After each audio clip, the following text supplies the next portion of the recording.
Alors, là, je vais te corriger avec un peu plus de taille l'exercice, la question 8 du sujet de 2017. En gros, ce qu'il va falloir faire, c'est traduire l'énoncé en valeur de probabilité. En gros, un peu comme je l'ai fait là, ici. Et en gros, avec ça. Alors, dans l'énoncé, on nous dit, un examen qu'on faisait sous la forme de poser sous la forme de questions, bref. On nous dit pour chaque question, il y a 5 propositions. Et il y a une seule bonne réponse parmi les 5 propositions. Et on nous dit 60% des étudiants ont travaillé. Donc on peut écrire probabilité que les étudiants ont travaillé. Étudiants ont travaillé, j'ai traduit ça par l'événement T. Donc probabilité qu'un étudiant ait travaillé, donc probabilité de T est égale à 0,6. 60% c'est égal à 0,6.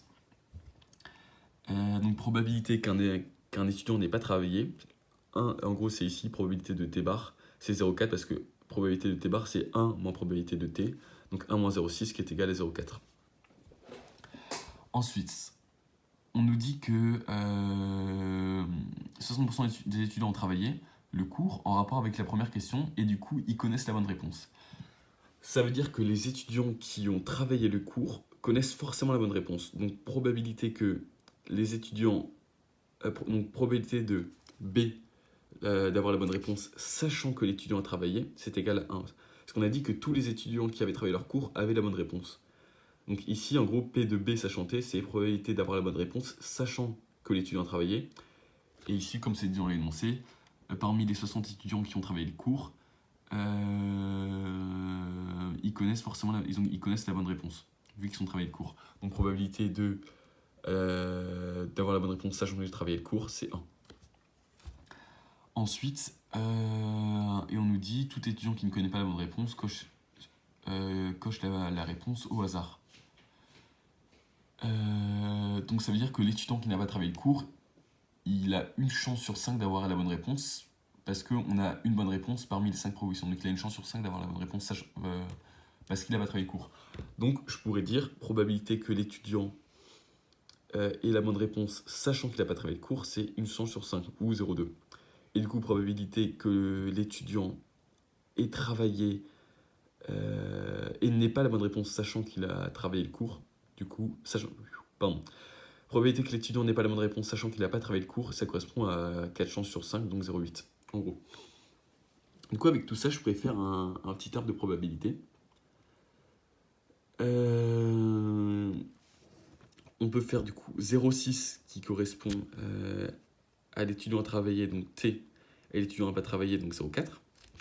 Ensuite, si l'étudiant a travaillé, on met est-ce qu'il a la bonne réponse, est-ce qu'il n'a pas la bonne réponse. On avait vu tout à l'heure que P de avoir la bonne réponse sachant qu'il a travaillé, c'est 1.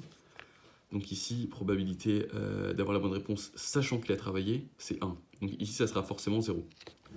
Et par contre, pour ici, l'étudiant ici n'a pas travaillé.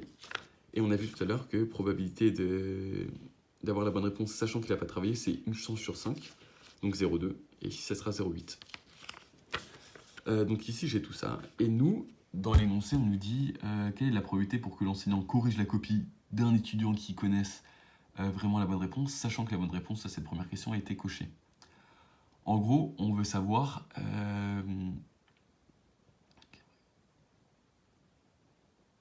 on veut savoir la probabilité qu'un étudiant ait travaillé, sachant qu'il a coché la bonne réponse. Du coup, on va appliquer les formules que je t'ai envoyées tout à l'heure.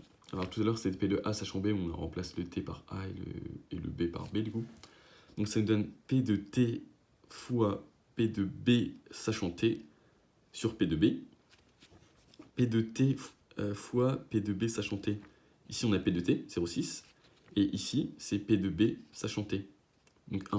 Donc ici, c'est 0,6 fois 1. Là, j'ai mis en vert pour que tu vois. Et P de B, ça, c'est un truc une formule à connaître. Si dans un arbre de probabilité, donc cette formule que je vais te donner qui est ici, ça marque dans un arbre de probabilité. Ici, on a la probabilité de B et B, mais on ne sait pas à quoi c'est égal parce que le 1, ça correspond à P de B sachant T, et le 0,2 ici, ça correspond à P de B sachant T bar. Mais on n'a pas la valeur exacte de P de B. Donc pour trouver la valeur exacte de P de B, on fait P de T fois P de B sachant T. Donc en gros, P de T fois P de B sachant T, donc 0,6 fois 0,1. Plus P de T bar fois P de B sachant T bar. Donc P de T bar c'est 0,4 fois P de B sachant T bar fois 0,2. Donc on se retrouve à faire 0,6 fois 1 plus 0,4 fois 0,2. Donc 0,6 fois 1 plus 0,4 fois 0,2 c'est 0,6 plus 0,08 égale 0,68. Donc on se retrouve avec, si on reprend, donc ici on a trouvé P de B qui égale 0,68. 0,6 fois 1 ça fait 0,6 sur 0,68 égale à 15/17.